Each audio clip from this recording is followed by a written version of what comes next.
สองเหตุสมเหตุปัจจุบัน HJP Sterling Brands เกโรลสันนินะที่จะสร้างคุยติดอะไรกันมาคมเมก็ลำบากสุดๆเลยแต่ต่อไปอัดเข่งมาเดี๋ยวโหอันตัวนุลังมวยเตะนุลังรถคุยเตะแล้วก็ Assistant Secretary ออกมาแล้วก็ตัวมาเนี่ยนี่เพื่อนช่วยตัวไม่ใช่นี่พังชวนเทคบไม่จังหวะรีกีเตะเอ้ก็ Assistant Leader อันนี้พูดกันนะอันนี้พอลงทีเดียวจุสอบต่อเป็นแล้วต่อมาพอถึงคุยเซนโบเกี่ยวกับตัวเฮ้ยถ้าคือเทียมไม่หนูน่ามามีรถลูดหนูน่าสั่งสวยลิโก้หนูน่าเตะเฮ้ยอันนี้จุกกันเราเท่หรือว่า MLTR คันเนี่ยเฮ้ยแต่พอเฮ้ย MLTR เวทุมมาเซ่ MLTR ตั้งพันลงเงี้ยก็คือเราให้หนูน่าเสียมีอันนี้เฮ้ยช่วยกันโลบ้าก็รอข้าจอดตัวบ้าก็รอติดต้นเฮ้ยที่เรามาเฮ้ยถึงคุยเส้นงำเดี๋ยวพวกกันดิเราก็ชิมเตะสารโอฟิตเลยผู้เราเป็นสาวเตะใต้แต่ลิปูดิเวตตัดเดี๋ยวเราบอกว่าหลังว่าเป็กอันนี้ตุกคุมที่เราหลังพูดเสร็จแล้วดูแลเราให้เสร็จแล้วนี่พอจะเข่งพักครบหมายมองคำตัวเราดิ้งเวลตัวไอ้กันดรัมเซตมาร์ตัวนี้เฮ้ยตาหิมะตัว GP เสียมตัวป้าตัวนี้จนเฮ้ยแต่หิมะตัว GP เราใช้เสียตัวอันเสียมบ่อยเราจนให้เฮียนะฟิลังอ่ะเสียมดันตัวให้เฮียนโอเลยอัติเลงอ่ะวิชวลป้าตอนเท่งเสร็จแล้วกันลีดเดอร์เจ้าพวกเราก็รู้แกโรสันนี่นักกันลีดเดอร์เต้นรอนเชงไอ้เฮ้หลังบ้านโจดีอ่ะเดี๋ยวเฮ้ยแต่มีจู่มิโซรัมไฟท์ลีกแล้วมาตรงอินอุตเตะรอนเชงเวลล์ไม่ก็ลงไอโฟนบาร์ยูทูบอ่ะเฮ้ยแต่รีลพีร์ใจโตเต้แล้วใจเราเต้นเราดูเต้นนี่เฮ้ยเราอาบิกินที่ว่าเฮ้ยจู่ birthday boy เนี่ยมิสตรีใช่ละเฮ้ย birthday อ่ะเงี้ยเชี่ยกูเสียบ่หล่อผมเลยแต่ว่าเฮ้ยนี่อาทิมไลน์จู่ตัดไหมอ่ะแต่ว่าเตะรถเพสละลูกคอมโดนเลยละแต่เฮ้ยอาเบสทุ่มเขาวันนั้นก็เลยทุ่มไทยครบไปดิเ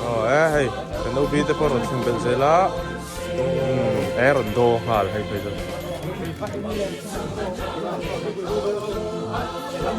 แล้วมันเฮ้ยอาศัยที่มินตุดดานะอาศัยมุ่งเบอร์ตุดแต่ปัญหาเนี่ยนี่ละเตะเลยนี่ละที่มาสกรวงเงี้ยอันนี้ให้จุกกันละต่อให้จุกมินยันเสาปูนี่ไม่ออกมานี่ออกซิเจนอ่ะอันนี้เฮ้ยแต่ว่าเฮียนี่วันที่ยาอาร์ซาเตฟุกซาเตนเอียอันลมลุกตัวทานลุงอ่ะกันเชียงโดนนี่เฮ้ยนี่ละนี่มันก็ชิลตู้นั่นชิลเทียมเนี่ยแต่กันคาเมราแมน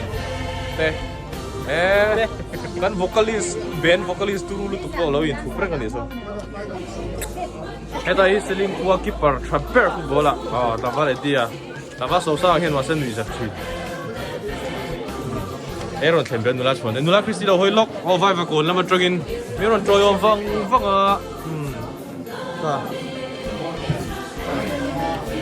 puis resort kau pada vibe aku lama lau tengkat. Nulah kuih deh, tambah tambah kan kontaktor, saya nak keyboard, acting ni medon, engkau ni kan apa merang? Kau belum mana? Oleh, tu ni haleluya kalau siaran, ini kan lewat leta,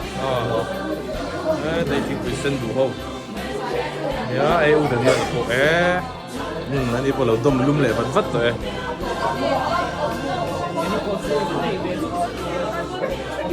Kalau dia kalau komponen control tu hi Allah cukup dia beli kerja lah.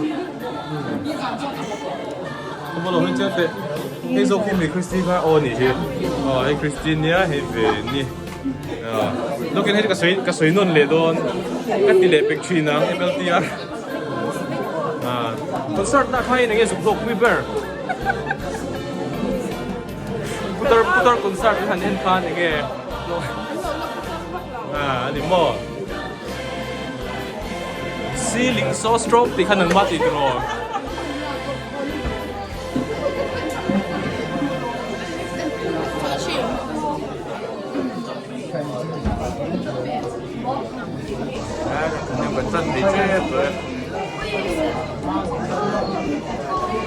Sanahi ka en kuala.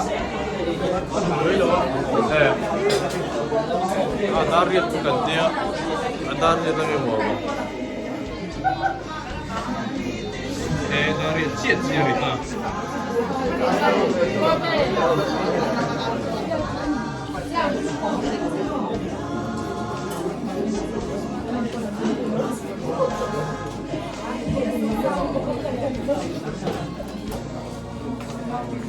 Chúng lấy rồi là có chính quy rồi, hôm nay làm rồi ban chất, vậy đi. Miss chuẩn tê inners lâu dọc khăn đi.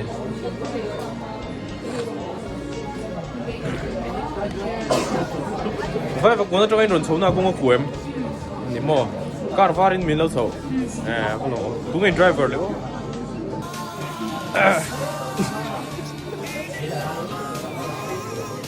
Đây Atenor hầu cô anh đầu tiên không đâu có làm gì không được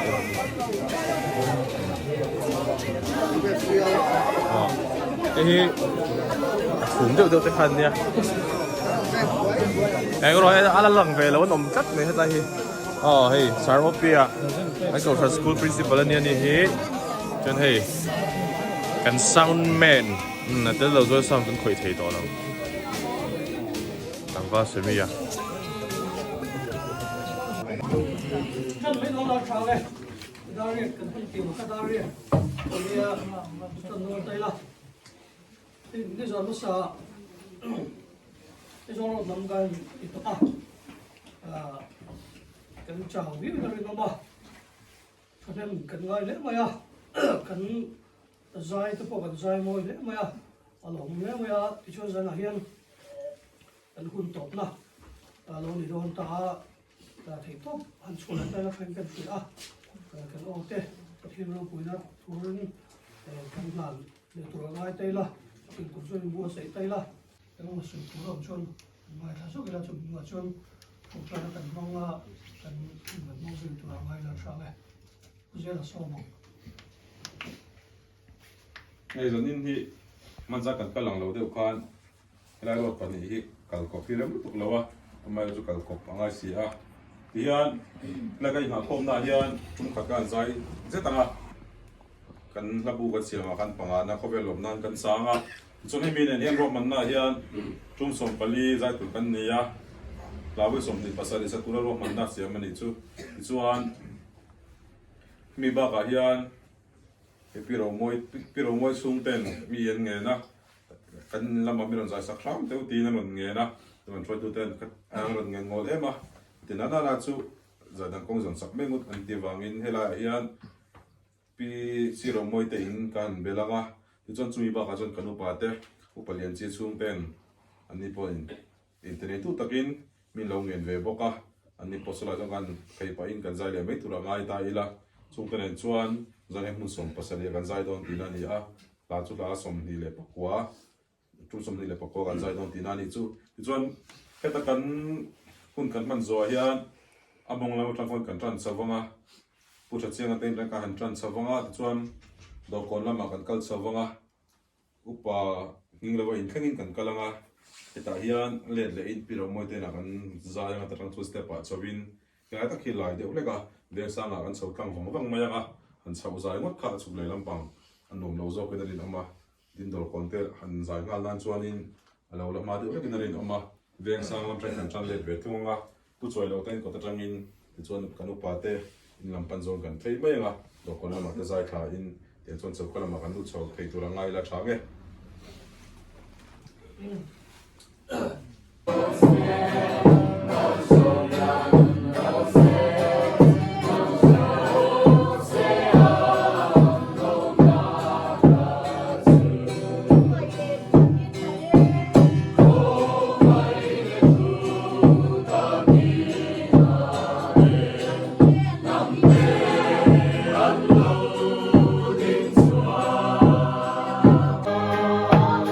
Chuan ka lung min le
Min nom